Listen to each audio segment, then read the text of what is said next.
Baik, terima kasih pimpinan. Assalamualaikum warahmatullahi wabarakatuh. Waalaikumsalam warahmatullahi wabarakatuh. Yang terhormat Bapak Ibu Pimpinan Komisi 3 DPR RI, Bapak Ibu anggota Dewan yang hadir di ruangan ini,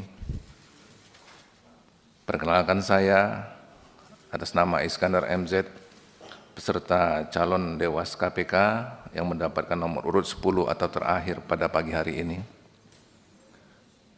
Mohon izin, kami akan memaparkan pokok-pokok pikiran yang terkait dengan makalah yang sudah kami dapatkan dan kami buat sedikit direvisi dengan judul Peningkatan Efektivitas Pengawasan Insan KPK yang Kolaboratif dan Sinergis dalam mempromosikan KPK yang setara atau equal dan terbuka.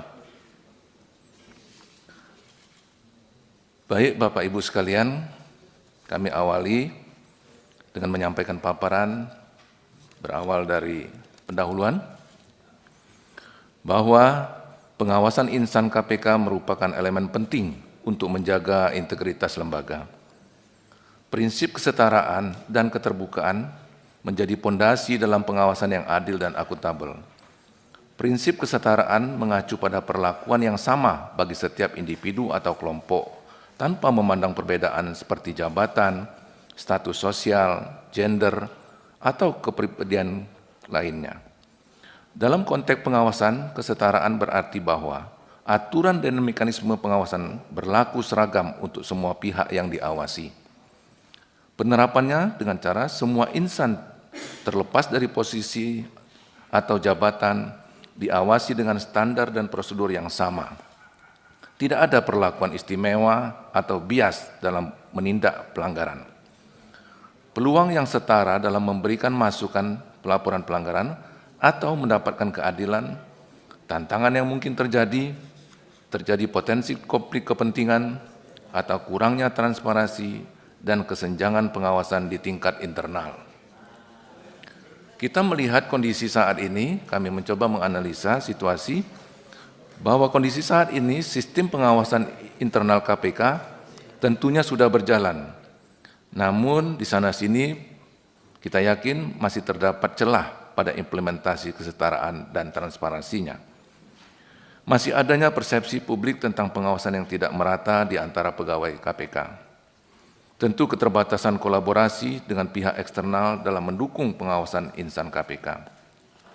Di sini kami mencoba untuk berupaya meningkatkan efektivitas pengawasan dengan cara pertama, penguatan sistem internal dengan standar pengawasan yang seragam untuk semua level pegawai KPK. Tentu pemanfaatan teknologi digital untuk pelaporan, pemantauan, dan analisis data pengawasan. Kemudian pendekatan berbasis risiko. Prioritas pengawasan pada area-area dengan risiko pelanggaran tertinggi di mana? Melakukan audit rotasi, inspeksi mendadak sebagai bagian dari mekanisme kontrol kita. Peningkatan kapasitas pengawas perlu dilakukan dengan cara salah satunya pelatihan reguler tentang etika, anti diskriminasi, dan menggunakan teknologi pengawasan. Kolaborasi dan sinergi, kita melakukan kerjasama internal dengan melakukan koordinasi antara unit pengawas dengan divisi-divisi lain yang ada di KPK untuk mendukung efektivitas pelaksanaan tugas. Kemitraan eksternal perlu dilakukan dengan melibatkan lembaga masyarakat sipil, akademisi, media dalam pengawasan insan KPK. Kolaborasi dengan lembaga pengawas negara lain mungkin perlu sebagai perbandingan untuk penguatan sistem kita. Promosi kesetaraan dan keterbukaan perlu kita lakukan dalam kesetaraan, sistem pengawasan non-diskriminatif untuk semua pegawai tanpa memandang jabatan apapun. Perlu juga peluang yang sama untuk setiap insan KPK dalam melaporkan pelanggaran atau memberikan umpan balik kepada kita nantinya. Kemudian keterbukaan publikasi laporan pengawasan secara berkala dengan format ramah publik. Pengembangan portal daring untuk membantu memantau pengawasan dan laporan pelanggaran yang terjadi di insan KPK. Tentu peran teknologi dalam pengawasan menjadi perlu saat ini. Kita menggunakan aplikasi digital untuk pelaporan dan pemantauan di lapangan. Big data analysis untuk mendeteksi pola risiko pelanggaran secara dini. Dashboard transparansi yang dapat diakses oleh publik secara real time nantinya. Kemudian partisipasi publik perlu adanya. Melakukan edukasi publik melalui kampanye media sosial dan webinar tentang pengawasan yang adil dan transparan. Pemberian penghargaan kepada masyarakat perlu dilakukan atau pihak internal yang berkontribusi dalam pengawasan yang ada. Dari situ kita bisa melihat bagaimana indikator keberhasilannya. Antara lain bisa kita lihat dari tingkat kepercayaan publik terhadap KPK, jumlah laporan pelanggaran yang masuk dan diproses bagaimana, penurunan kasus pelanggaran yang di internal KPK, meningkat atau menurun, kemudian peningkatan transparansi dalam pengawasan diukur melalui indeks akuntabilitas lembaga. Tiba pada kesimpulan kami dari paparan ini, yang pertama bahwa pengawasan yang kolaboratif, sinergis, setara, dan terbuka akan memperkuat integritas KPK nantinya. Kedua, implementasi strategi yang tepat. Izin Pak, kita Indonesia Raya dulu. Nyanyi lagu nih. Tanah tumpah darahku. Berdiri jadi pandu ibuku, Indonesia bangsaku, bangsa dan tanah airku. Marilah kita berseru, Indonesia bersatu. Hiduplah tanahku, hiduplah negeriku, bangsaku, rakyatku semuanya.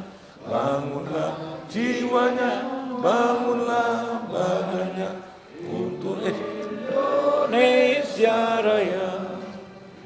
Indonesia Raya, merdeka, merdeka, tanahku, negeriku yang ku cinta. Indonesia Raya, merdeka, merdeka, hiduplah Indonesia Raya. Indonesia Raya, merdeka, merdeka, tanahku, negeriku yang ku cinta. Indonesia Raya, merdeka, merdeka, hiduplah Indonesia Raya. Oke. Silakan dilanjutkan. Baik, kami lanjutkan pimpinan. Kami ulangi dari apa yang sudah saya sampaikan dalam pointer materi kami, tiba pada kesimpulan bahwa pengawasan yang kolaboratif, sinergi, setara, dan terbuka akan memperkuat integritas KPK yang akan datang. Implementasi strategi yang tepat, partisipasi publik, dan pemanfaatan teknologi adalah satu-satunya kunci keberhasilan nantinya. Dengan sistem pengawasan yang efektif, KPK dapat terus menjadi lembaga pemberantasan korupsi yang kredibel dan terpercaya. Sebagai saran dan gagasan mungkin perlu kami sampaikan ke depan, kita meningkatkan penguatan kolaborasi antar unit agar pengawasan lebih efektif. Kedua, tidak bisa kita elakkan lagi pemanfaatan teknologi sebagai alat transparansi saat ini menjadi penting.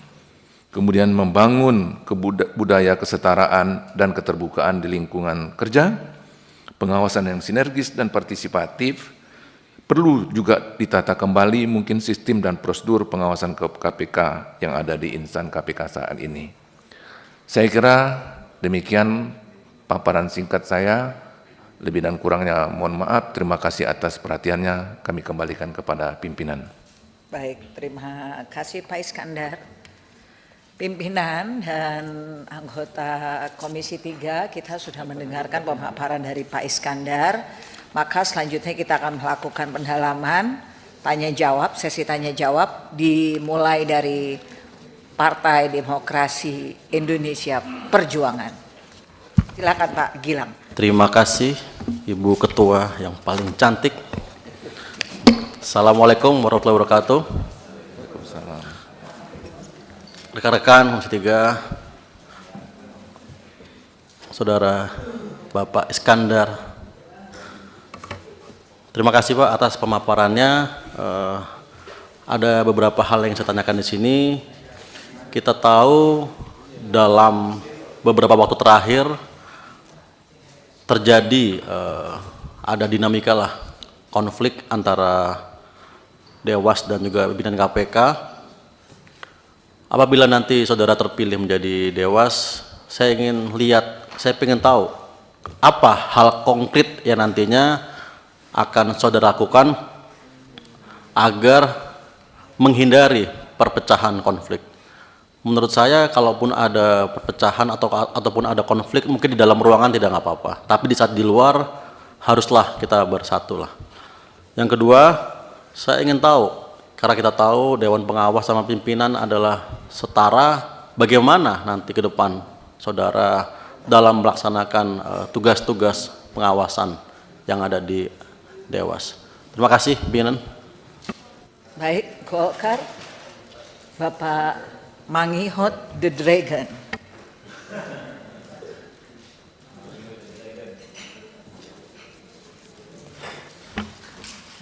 Terima kasih pimpinan dan teman-teman para anggota DPR RI yang saya hormati.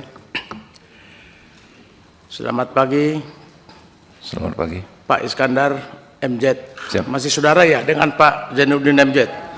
Tidak, Pak. Mudah-mudahan. Satu Mapat kampung. nomor 10. Siap. Saudara lagi dengan Zainuddin MZ. Semoga membawa berkah. Amin. Saudara calon Dewas, sebagaimana saat sekarang ini tugas dan wewenang daripada Dewas itu sesuai dengan putusan MK sudah diperkecil. Artinya sebelumnya itu sangat luas dan hebat sampai dengan izin segala macam juga, atau izin dari penangkapan, penyitaan, ada persetujuan dari Dewas. Sekarang ini sudah diperkecil. Artinya hanya mengawasi pelaksanaan daripada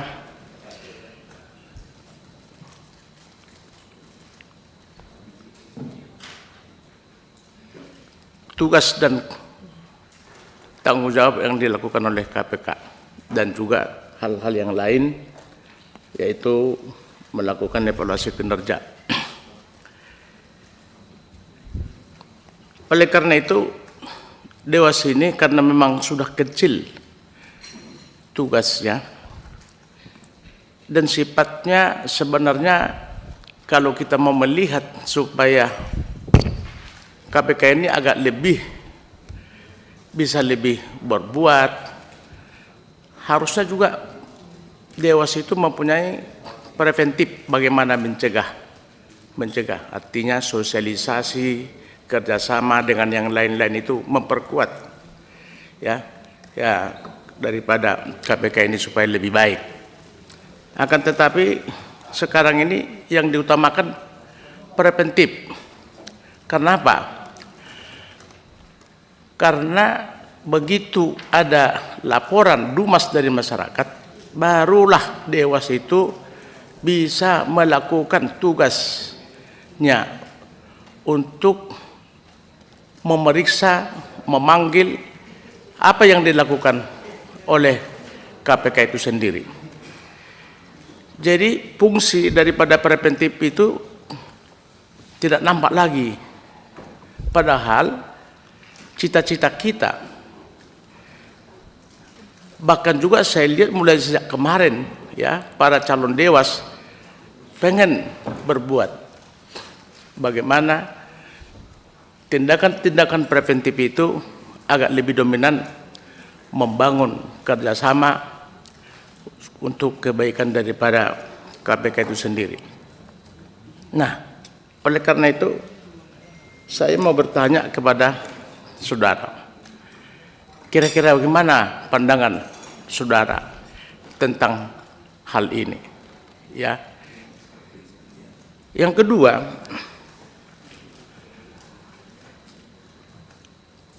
beberapa waktu yang lalu sudah jelas, mungkin kita mengetahui ada perilaku-perilaku yang dilakukan oleh para tahanan, ya, pegawai tahanan di rutan KPK itu sendiri, dan memang sudah berproses.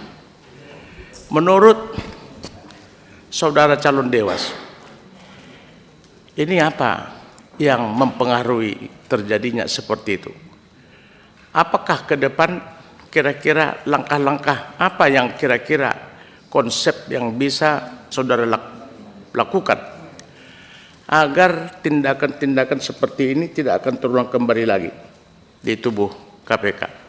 Saya kira cukup yang dua ini yang mau saya pertanyakan atau berdiskusi dengan saudara calon Dewas. Terima kasih. Terima kasih, Ibu Ketua. Baik, Gerindra. Izin pimpinan dan seluruh rekan-rekan anggota Komisi 3 yang kami hormati, dan Bapak Iskandar, calon Dewas, sini Pak. Singkat saja dari kami, Bapak bilang dalam presentasi Bapak, poin-poin salah satunya adalah tantangan dalam pengawasan insan KPK itu apa saja. Ada dua di sini yang saya ingin pertanyakan. Maksudnya kurangnya sumber daya ini, sumber daya apa di bayangan Bapak yang kurang dari untuk pengawasan insan KPK ini? Lalu yang kedua, tekanan politik dan rendahnya kepercayaan publik. Kalau Bapak terpilih sebagai Dewas nantinya, bagaimana Bapak kira-kira menanggapi tekanan politik itu? Ini di bayangan Bapak nih, kira-kira tolong dielaborasikan. Apakah Bapak akan tegas ataukah menggunakan cara-cara lain? Lalu sebagai Dewas berdiri setara dengan pimpinan KPK, bagaimana Bapak mendorong pimpinan dan seluruh insan KPK untuk meningkatkan kepercayaan publik terhadap KPK? Karena ini masalah utama kita, sangat rendah sekali nih kepercayaan publik kepada KPK. Lalu yang terakhir dari kami, ada yang menarik dari pemanfaatan teknologi untuk transparansi. Saat ini bukan cuman pemanfaatan teknologi untuk mengungkapkan apa yang didapat, apa yang ditangkap, apa yang ditahan, disita, dan lain-lain, Pak, sebenarnya yang kita butuhkan. Itu baik untuk meningkatkan kepercayaan publik sebenarnya. Tapi sekarang masyarakat itu Gen Z, milenial, semua memanfaatkan sosial media ini untuk menjadi tempat pelaporan dengan cara memviralkan sesuatu. Bagaimana kira-kira Bapak menanggapi ini? Apakah Bapak akan mendorong pimpinan dan insan KPK untuk menanggapi setiap laporan atau menganalisa, memeriksa setiap laporan sebagai Dewas? Atau sudah biarkan saja? Karena teknologi ini bisa jadi pedang bermata dua, Pak. Bisa membantu atau bisa mencelakai KPK, organisasi lembaga kita ini. Ya. Jangan sampai pemanfaatan teknologi malah dibuat untuk menghilangkan data. Ya, kita harus manfaatkan sebisa mungkin untuk membantu meningkatkan citra KPK. Ya, mungkin itu Pak dari kami. Terima kasih pimpinan. Baik, Hasdam. Ya, silakan. Terima kasih Ibu Pimpinan dan Bapak Pimpinan di sana. Selamat pagi Pak Iskandar. Ya. Bapak kan backgroundnya Polri ya Pak? Betul. Ya, izin Pak, saya sedikit saja ingin bertanya. Kalau menurut pandangan Bapak dengan background Bapak kemarin-kemarin dan insya Allah jika Bapak nanti terpilih sebagai Dewan Pengawas, yang efektif ya pendekatan atau strategi apa yang nantinya akan Bapak gunakan untuk meningkatkan efektivitas dan pengawasan insan KPK yang kolaboratif dan sinergis dalam mempromosikan KPK yang setara dan terbuka. Khususnya kan nanti pasti Bapak kan akan bagaimana caranya memperbaiki KPK ke depannya kan Pak. Nah khususnya itu meningkatkan kerjasama antar lembaga penegak hukum lainnya Pak, Polri, Kejaksaan ya kan. Nah itu ada langkah-langkah tertentu yang Bapak sudah planning kah ke depannya seperti apa jika Bapak nanti terpilih menjadi Dewan Pengawas. Itu saja Pak, terima kasih banyak. PKB. Terima kasih pimpinan. Bismillahirrahmanirrahim. Assalamualaikum warahmatullahi wabarakatuh. Selamat pagi. Selamat datang Pak Iskandar. Dan Bapak adalah calon dewas yang ke-10. Jadi dari tadi kami sudah banyak mendengarkan paparan materi, visi misi yang disampaikan. Dan kalau kita bicara mengenai kesempurnaan visi misi Bapak, yaitu kolaborasi dan sinergi, di mana tentunya kita tahu Dewas memiliki kewenangan yang sangat tinggi, yang memang memiliki kekuatan untuk bisa menekan atau memberikan saran masukan sebelum KPK memberikan tindakan. Walaupun kita tahu KPK sendiri memiliki kewenangan juga dalam operasionalnya. Tapi di sini dari tadi teman-teman mengatakan selama ini pemahaman yang diketahui dan dilihat oleh masyarakat bahwa KPK dan Dewas adalah Tom dan Jerry, bahasa seperti itu. Kok rasanya kita tidak nyaman ya Pak ya, apalagi dengan adanya pemerintah baru ini, sepertinya kita juga berharap dengan adanya perubahan-perubahan seperti tadi materi yang Bapak sampaikan. Jadi kita juga ingin mendengar yang paling penting di awal adalah internal antara Dewas dan juga KPK.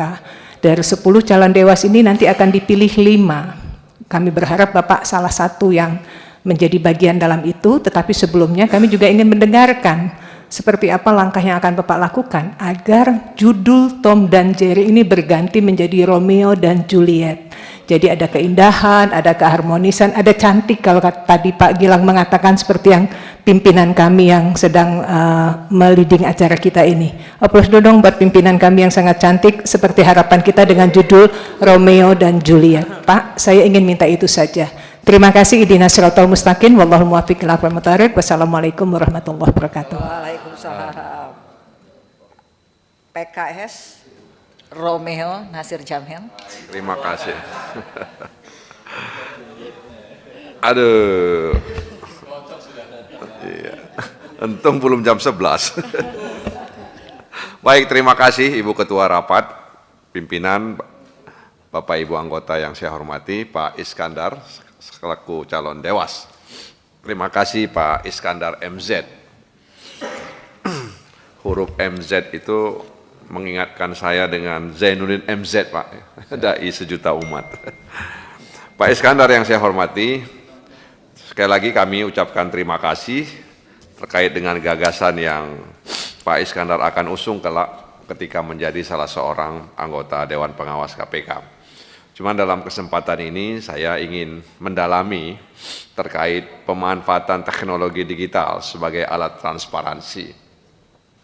Ya tentu bisa didetailkan Pak Iskandar, teknologi digital seperti apa yang kemudian itu bisa menjadi alat transparansi gitu ya. Begitu banyaknya teknologi digital yang hari ini ada di depan mata kita, kira-kira teknologi digital yang seperti apa yang akan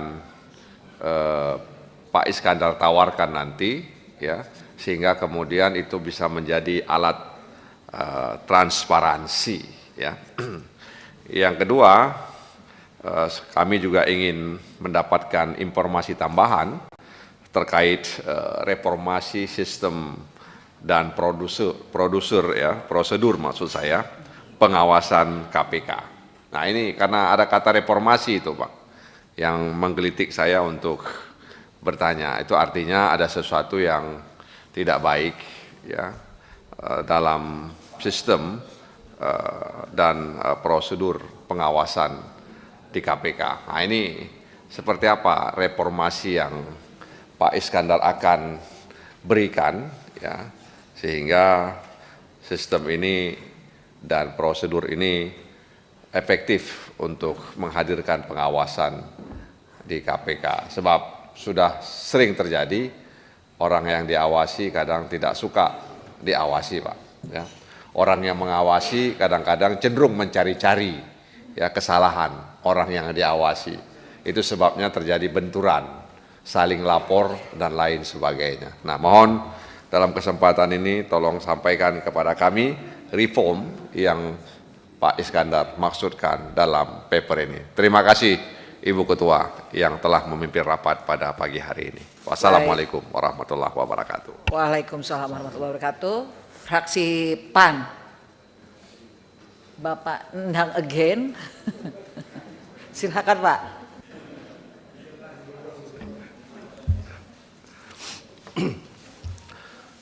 Terima kasih pimpinan. Assalamualaikum warahmatullahi wabarakatuh. Pak Iskandar yang saya hormati, saya hanya ingin tahu pernyataan Bapak yang melatar belakangi Bapak kenapa mau masuk ke Dewas KPK, Pak. Karena seperti kita ketahui, Dewas itu kan sekarang seperti macan yang tidak punya caling, macan yang tidak punya kuku sekarang kan.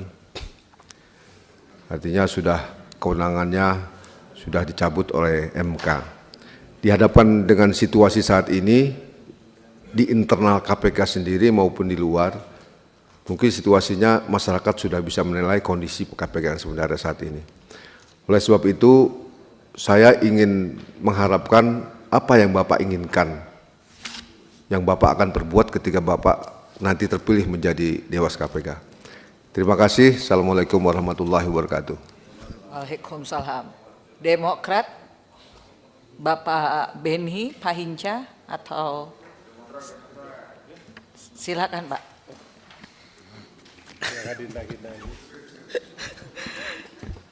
Terima kasih banyak pimpinan. Pak Iskandar. Assalamualaikum warahmatullahi wabarakatuh. Waalaikumsalam. Ini saya lihat profilnya Bapak dari Polri. Pantas Pak Fredrik Kalemban tadi bilang Adinda yang bertanya. Takutnya jeruk makan jeruk katanya. Bagi tugas. Nah, begini, Pak Iskandar MZ memiliki makalah peningkatan efektivitas pengawasan insan KPK yang kolaboratif dan sinergis dalam mempromosikan KPK yang setara dan terbuka. Nah, kita semua tahu bahwa KPK ini sudah berjalan kurang lebih 20 tahun, Pak. Berarti bisa dikata sudah 4 periode. Nah, kalau fase 4 periode itu bisa dikata bahwa ini sudah bisa dikatakan sudah matang. Kalau umur itu biasanya dari anak-anak, remaja, kalau 20 tahun itu sudah matang. Nah, atau bisa bilang ini sudah masuk masa-masa kejayaan. Nah, tapi kita lihat fenomenanya bahwa menurut survei itu justru tingkat kepercayaan publik terhadap KPK itu makin menurun, bukannya makin baik atau sampai pada fasenya sebagai KPK yang sudah berjaya, yang sudah mapan untuk menyelesaikan tindak pidana korupsi. Nah, yang saya mau tanyakan di sini adalah Bapak nanti kalau dipercaya sebagai anggota Dewas, kira-kira bagaimana Bapak dalam hal mengangkat kembali seperti judulnya Bapak ini, mempromosikan kembali KPK agar supaya tren kepercayaan masyarakat itu bisa naik kembali. Nah, itu yang pertama. Yang kedua adalah menurunnya tingkat kepercayaan masyarakat itu karena terjadinya yang seperti yang kita lihat selama ini, adanya konflik interest di internal, baik antara Dewas maupun pimpinan KPK, bahkan sampai ke pegawainya, itu terjadi konflik interest. Sehingga Bapak ketika dipercaya sebagai anggota Dewas, bagaimana cara atau strategi Bapak untuk menindaklanjuti hal-hal seperti itu agar supaya tidak lagi terjadi. Terakhir Pak, ini juga kadang terjadi tentang bagaimana Bapak nantinya menghadapi ketika ada semacam intervensi baik dari dalam maupun dari luar. Apakah itu semacam tekanan atau titipan, bagaimana Bapak menghadapinya? Mungkin itu yang bisa saya tanyakan. Terima kasih pimpinan. Assalamualaikum warahmatullahi wabarakatuh. Waalaikumsalam. Satu putaran udah selesai teman-teman. Cukup ya Pak Beni, cukup? Cukup ya? Cukup ya? Baik, silakan Pak Iskandar dijawab 15 sampai 20 menit maksimum. Silakan. Baik, Bu. Ada 8 pertanyaan setidak-tidaknya yang diberikan kepada kami. Yang pertama tentu saya mencoba menjawabnya. Dari Demokrat tadi sudah disampaikan, mungkin dari bawah saja. Tingkat kepercayaan publik terhadap KPK semakin menurun. Kira-kira bagaimana ini mengangkat kembali kepercayaan kepada masyarakat? Menurut prinsip saya, insan KPK itu kembali saja kepada fitrahnya, bahwa dia harus berintegritas, bukan hanya dalam lembaga, tetapi ke pribadi masing-masing insan KPK. Kalau tidak mengangkat integritas dan independensinya yang dapat dipertanggungjawabkan, maka sejauh itu juga kepercayaan publik sulit kita dapatkan. Oleh karena itu ke depan, fungsi pengawasan ini untuk memantau salah satu daripada sikap-sikap integritas semua insan KPK, termasuk tentunya kami sebagai anggota Dewan Pengawas. Nah, kalau tidak seperti itu, dan dalam melaksanakan kewenangan kewajiban pimpinan maupun insan KPK dengan integritas, independensi, kompetensi, dan profesionalisme tidak dapat dipertanggungjawabkan kepada masyarakat apabila aspek-aspek integritas itu tidak dilakukan. Kemudian menurunnya tingkat kepercayaan itu, adanya konflik interest, tentu untuk tidak terjadi, kita memegang teguh kepada prinsip independensi. Andai kata ada semacam konflik interest baik di dalam maupun di luar tubuh lembaga KPK, kita harus dapat menjelaskan secara arif dan bijaksana, serta menunjukkan integritas kita kepada hal-hal yang bermuarah kepada konflik interest itu sendiri. Dengan demikian, kita bukan bagian dari konflik of interest itu sendiri. Sekali lagi, kalau kita berani, kalau kita jujur, punya integritas yang kuat, saya kira kita mampu untuk mencegah konflik interest baik di dalam maupun di luar lembaga KPK. Kemudian bagaimana Bapak menghadapi jika ada intervensi dari dalam maupun dari luar? Itu tadi, semata-mata kita harus berani. Insan KPK termasuk Dewas itu sebetulnya dicari orang yang berani, baik mental maupun fisik. Dicari orang yang berani, tentu berdasarkan legal formal dan aspek-aspek tertentu. Keberanian ini didasari oleh kebersihan dirinya sendiri, tidak terlibat dalam konflik interest, tidak terlibat dari hal-hal yang merugikan dirinya, baik etika maupun pelanggaran hukum. Andai kata pejabat, pimpinan KPK, insan KPK atau Dewas, dirinya sendiri tidak bersih, atau ada hal-hal yang kira-kira dapat menyerang dirinya, sudah barang tentu keganasan itu tidak akan ada. Tentu saja kita berprinsip sapu bersih itu oleh sapu yang bersih, bisa membersihkan lantai. Air yang bersih bisa mencuci bersih. Tapi ketika air itu kotor atau tercemar, tidak mungkin objek yang dicuci itu akan kembali bersih. Keberanian, integritas, independensi, profesional, dan dapat dipertanggungjawabkan. Kemudian latar belakang bagaimana masuk Dewas, apa keinginan Bapak yang akan diperbuat nanti dari PAN tadi. Jadi latar belakang saya masuk mendaftar sebagai anggota Dewas, Pak, tentu saja sepanjang kita mampu baik jasmani maupun rohani, tidak salah kalau kita mengkontribusikan pikiran dan ide kita untuk membangun bangsa dan negara ini ke depan, Pak. Semakin tua tentunya kita tidak boleh diam dengan lingkungan.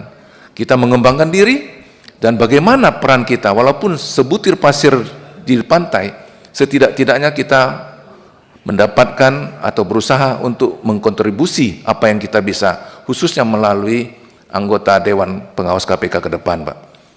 Jadi niat dan cita-cita kami menjadi anggota Dewan Pengawas KPK ini, Pak, adalah ingin berkontribusi kepada bangsa dan negara di akhir-akhir pengabdian kita sepanjang masa tentunya. Kemudian apa yang ingin Bapak perbuat nantinya? Tentu saja, Pak, berdasarkan situasi dan kondisi KPK saat ini, kita terpuruk, indeks prestasi korupsi kita berada di level 34, kalau dihitung 1 sampai 100, jadi semakin ke bawah, semakin ke 0, berarti semuanya terjadi korupsi. Maka kita naikkan, tahun lalu 34, kalau bisa tahun depan meningkat, sampai kalau bisa 100. Kalau 100 itu berarti negara itu tidak ada korupsi. Nah, sekarang kita berada di 34, 115 ranking kita di 180 negara. Cukup memprihatinkan tentunya. Oleh karena itu, apa yang ingin Bapak lakukan nantinya, yang saya lakukan tentunya kembali kepada pitro kita. KPK awal-awal berdiri cukup disegani lawan maupun kawan. Dan tentu saja membuat ciut para pelaku-pelaku korupsi. Jujur saja, pada saat itu tentu resistensi ke dalam begitu banyak. Adanya hal-hal yang bisa mempengaruhi para saya interupsi insan nggak, KPK. Mbak? 1 menit aja. 1 menit. Ya, Pak Iskandar, menurut Pak Iskandar, mulai kapan, sejak kapan itu KPK mengalami kemerosotan kredibilitas itu? Ya, menurut awal tadi Bang, sejak kapan itu? prinsip pendapat kami, Pak, ya, berdasarkan informasi media tentunya, di periode terakhir dan periode sebelumnya itu sudah terjadi gradasi sesuai dengan, saya melihat dari indeks persepsi tadi. Dari situ berarti terjadi penurunan di masa-masa ini. Begitu, Pak. Saya lanjut, Pak, ya. Dari PKS, teknologi yang digital tentu sudah menjadi makanan kita, kebutuhan kita sehari-hari. Kita mengadakan atau membangun teknologi digital ini tentunya harus membangun investasi. Investasi ini tentunya akan besar apabila kita menginginkan sesuatu yang lebih populer dan canggih. Tentu kita awali dari yang kecil-kecil dulu saja. Mungkin membuat aplikasi, mungkin memasang di dashboard KPK atau Dewas, sehingga masyarakat itu terbuka informasinya dengan lancar dan aman apabila mereka menyampaikan keluhan ataupun laporan-laporan yang perlu kita tindak lanjuti. Kemudian dari PKB, tadi Ibu, bahwa Dewas ini dengan insan KPK seperti Tom and Jerry, ya Bu, ya. Itu fiksi di media, ya. Saya kira tidak akan terjadi, Bu. Insya Allah di masa depan. Kenapa tidak terjadi Tom and Jerry? Karena 10 capim kemarin ini kita sudah kenal semua, Bu. Kita sudah kenal semua dan bahkan baik, setidak-tidaknya kenal rupanya walaupun tidak mendalam. Dan saya melihat figur-figur secara kasat mata itu bagus orang-orangnya, bagus 10 yang terbaik kemarin Capim itu. Nah, tentu saja kita tinggal melakukan komunikasi secara intens, kemudian saling mengisi kalau ada kekurangan, kemudian saling memberikan masukan kalau ada hal-hal yang menjadi ganjalan di antara KPK maupun Dewas, sehingga terhindar dari Tom and Jerry. Sepanjang tadi itu tidak ada konflik kepentingan, Bu, ya. Di situ aja kuncinya. Masing-masing membuka diri, jujur dengan tugas dan wewenang, dan dapat dipertanggungjawabkan apa yang yang akan kita lakukan nantinya. Saya kira terhindar dari Tom and Jerry tadi, menjadi Romeo dan Juliet, Bu. Selanjutnya, pandangan saya atau Polri, strateginya apa dalam pengawasan dan dengan aparat penegak hukum lainnya. Tentu berdasar pengalaman kami, pandangan saya nanti strategi pengawasan ini kami mengadopsi. Jadi di dalam pengawasan itu banyak aspek. Karena banyak aspek dan banyak titik-titiknya, kami akan membuat sebuah seperti jaring laba-laba, early warning system. Jadi apabila terjadi potensi-potensi di suatu tempat atau lokasi insan KPK, di situ sudah mulai bergetar informasi itu masuk ke kami. Sehingga early warning system ini dapat dieksekusi dengan cepat. Tidak seperti tadi di rutan kita, rutan KPK, begitu lama, begitu banyak yang terlibat pelanggaran. Ini patut dipertanyakan, kemana kawan kita Dewas itu? Begitu lama, begitu panjang waktunya. Tetapi kalau kita membuat warning system, jaring laba-laba di setiap insan KPK itu, tentu kita bisa di pusat mendeteksi apa yang terjadi sesungguhnya. Sehingga kita mudah dengan cepat untuk mengeksekusinya nantinya. Yang kedua, strategi saya akan membuat seperti, karena saya background penyidik reserse, saya akan membuat seperti jalur kering reserse. Artinya di setiap fungsi insan KPK akan saya buat seperti intelijen atau informan tertutup yang ada di situ. Karena tidak mungkin mereka akan bicara. Karena tidak mungkin kita dapatkan dengan cuma-cuma. Setiap informasi yang berharga harus insight dari dalam. KPK untuk membongkar kasus tindak pidana korupsi by design, by dokumen. Jadi korupsi tanpa dokumen itu bukan korupsi, itu tindak pidana biasa. Oleh karena itu biasanya yang sangat digemari oleh insan KPK adalah OTT. Tidak salah OTT, tidak juga buruk, tapi jangan terlalu menjadi primadona. Karena itu juga merupakan parameter untuk masuk ke lebih besar. Artinya ini tidak upaya keras. Upaya keras itu adalah by design. Tipikor tanpa dokumen bukan tipikor. Karena tipikor itu berdasarkan administratif. Diawali dengan pembuktian administratif. Ibu Ketua, jadi Pak Iskandar setuju dengan OTT ya? Begini Pak, bukan bicara setuju dengan... Setuju atau tidak? Begini Pak, saya jelaskan. Nah, nggak usah dijelaskan, menurut saya nggak butuh penjelasan. Terima kasih. Ya, tadi sudah saya sampaikan, OTT itu perlu, bukan setuju tidak setuju. OTT itu perlu di momen-momen tertentu, untuk mengambil yang lebih besar. Tetapi harusnya potensi yang paling banyak kita lakukan pengungkapan korupsi itu by design, by dokumen yang kita peroleh, kita olah dengan data akurat, fakta, dan teruji keabsahannya. Sehingga kita bisa menentukan seseorang itu dengan telak, tidak seperti saat-saat seperti sekarang.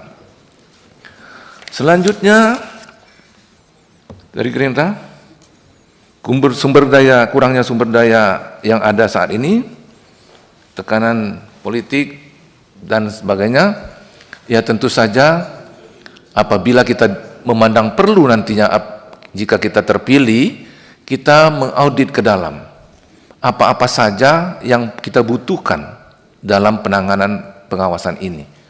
baik sumber daya alam, baik sumber daya manusia maupun tools yang kita perlukan nantinya. Jadi kita harus mengaudit ke dalam apa yang kita butuhkan, terutama di sumber daya manusianya. Atau bahkan sumber daya manusia yang ada itu tidak capable lagi, atau tidak pantas lagi di situ. Bisa saja kita usulkan untuk rotasi dan sebagainya dan sebagainya. Kemudian masalah konflik Dewas dengan KPK tadi sebetulnya apa yang saudara lakukan ke depan ya sama Tom and Jerry sebetulnya ini. Kita tentu sudah mengenal semuanya, apalagi kalau cuma 5 nantinya terpilih.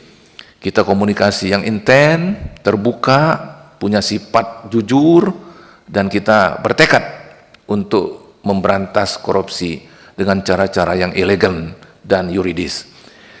Dewas tentu di sini sebagai organ pengawasan, setiap langkah insan KPK dalam melakukan tugas dan kewenangannya, kalau bisa tidak satu pun yang terlepas dari pandangan kita.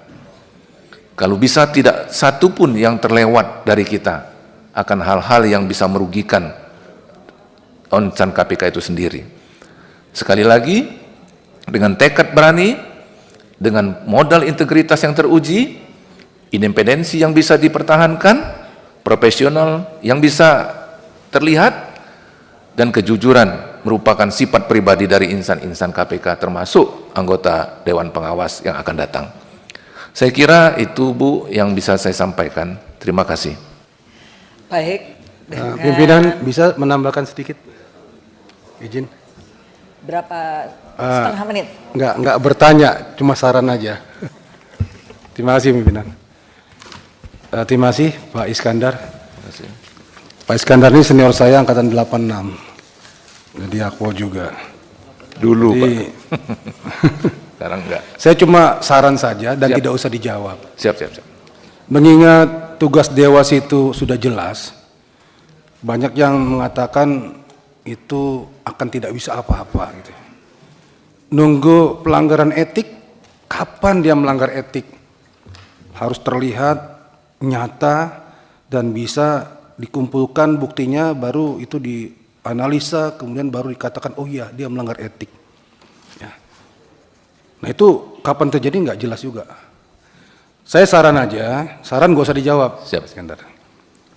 Kalau itu Dewas mau agak greget, agak banyak kerjaan, cobalah buat saluran pelaporan dari masyarakat, siapa saja, yang mudah diakses dan aman.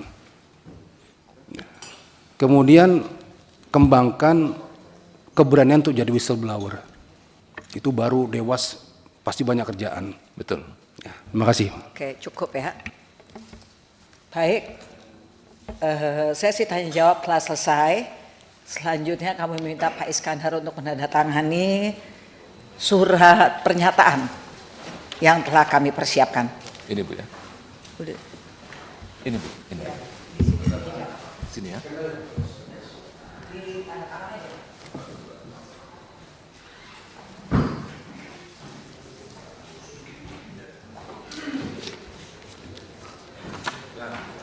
Selesai. Dengan selesainya sesi tanya jawab dan telah ditandatangani surat pernyataan, kami atas nama Komisi 3 DPR RI mengucapkan terima kasih kepada Pak Iskandar sebagai calon Dewan Pengawas KPK atas kehadirannya pada hari ini. Selanjutnya Bapak bisa meninggalkan ruang sidang Komisi 3 DPR RI. Terima kasih banyak Bu. Saya mau salaman dulu boleh? Boleh.